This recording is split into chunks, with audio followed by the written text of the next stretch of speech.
Olá, meus irmãos, eu cumprimento a todos com a paz do Senhor Jesus. Irmãos, o Senhor Jesus nos ensinou a amar a Deus sobre todas as coisas e também a amar ao próximo como a nós mesmos. Nós vemos isso em Mateus capítulo 10, versículo 27.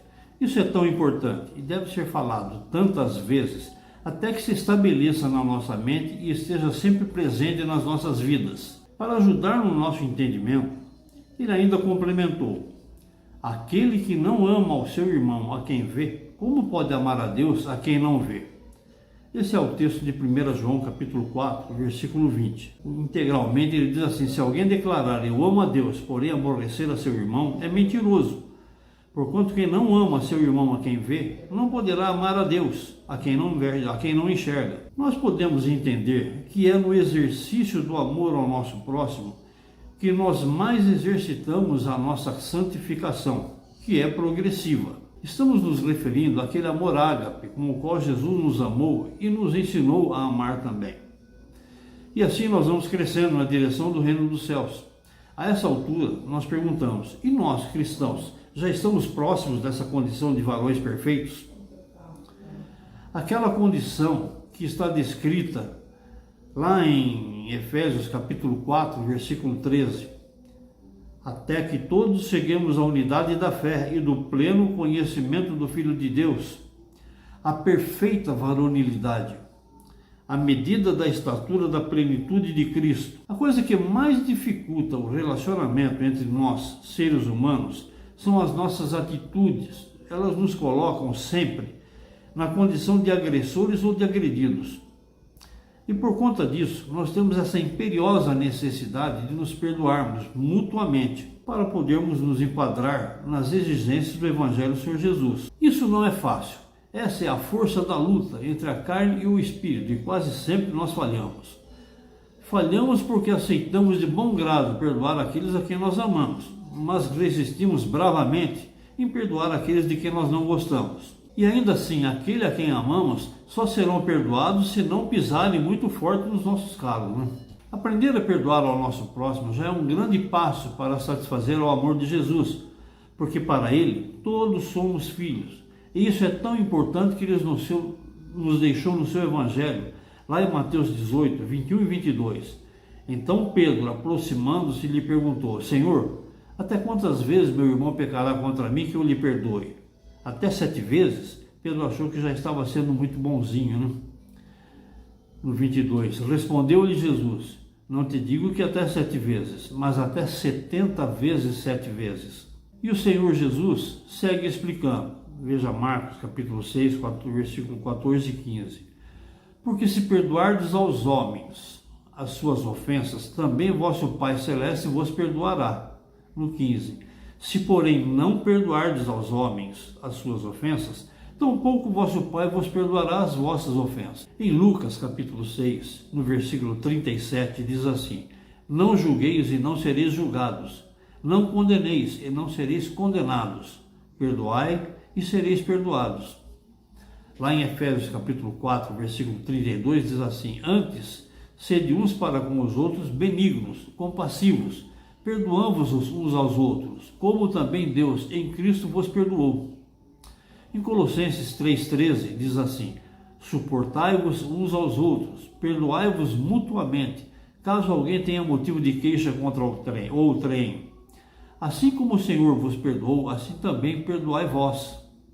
Em Marcos capítulo 11, versículo 25 e 26, diz assim, no 25: e quando estiverdes orando, se tendes alguma coisa contra alguém, perdoai, para que vosso Pai Celeste perdoe as vossas ofensas. No 26.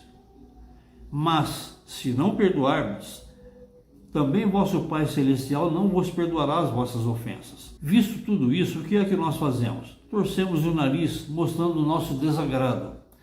Nós nos esquecemos de que houve um dia em que nos apresentamos diante de Deus e então nós pedimos perdão a Ele por todos os pecados que nós havíamos cometido anteriormente. Houve também dias em nossas vidas em que nós pedimos perdão a outras pessoas porque havíamos falhado com elas. Também houve dias em que nós estivemos dependentes de ser perdoados por outras pessoas, mesmo sem termos pedido perdão a elas.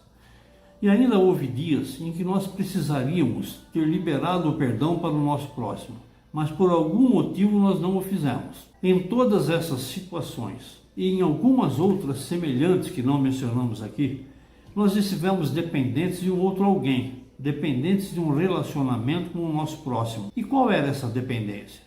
Nós estávamos dependentes do perdão, de perdoar e de ser perdoados. O tempo todo, a nossa maior dependência é de perdoar. Precisamos aprender a viver uma vida de perdão. Observe que quando nós perdoamos, nós crescemos em amor.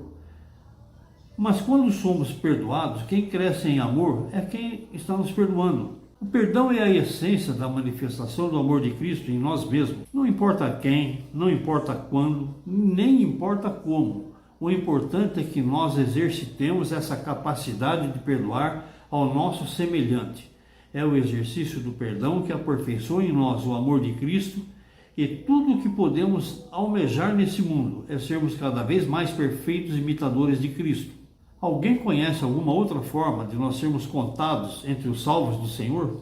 Em 1 João capítulo 4, versículo 16, diz assim: portanto, dessa forma conhecemos o amor que Deus tem por nós. Confiamos plenamente nesse amor. Deus é amor, e aquele que permanece no amor permanece em Deus, e Deus nele.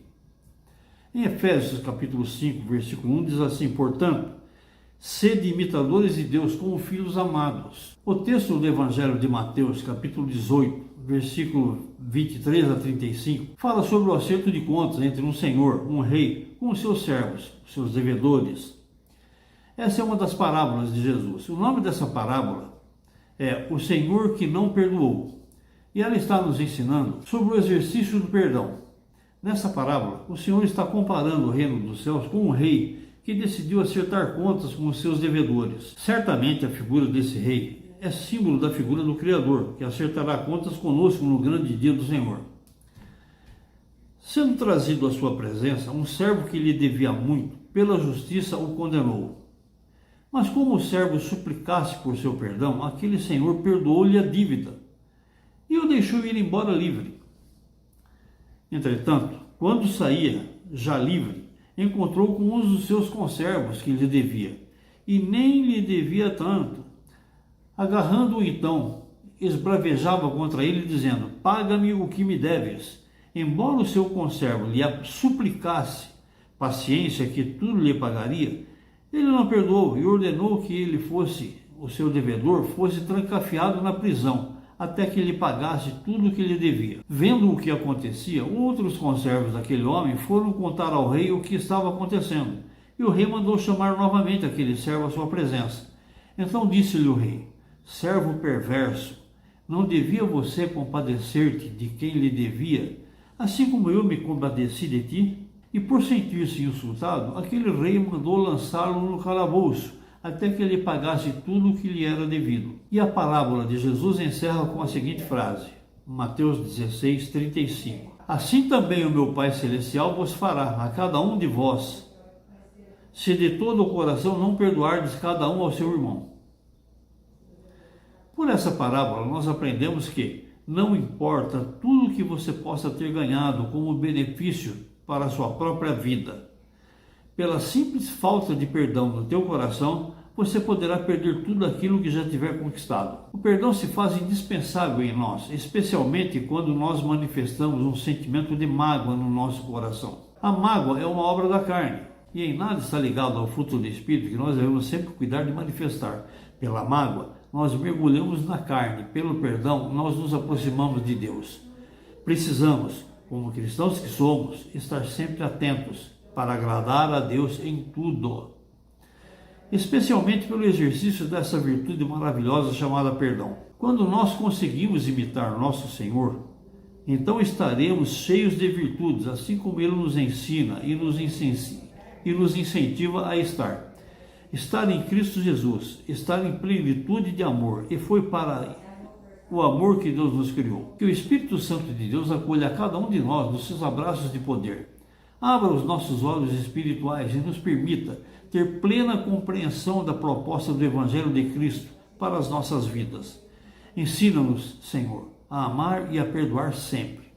Deus abençoe a sua vida. Amém.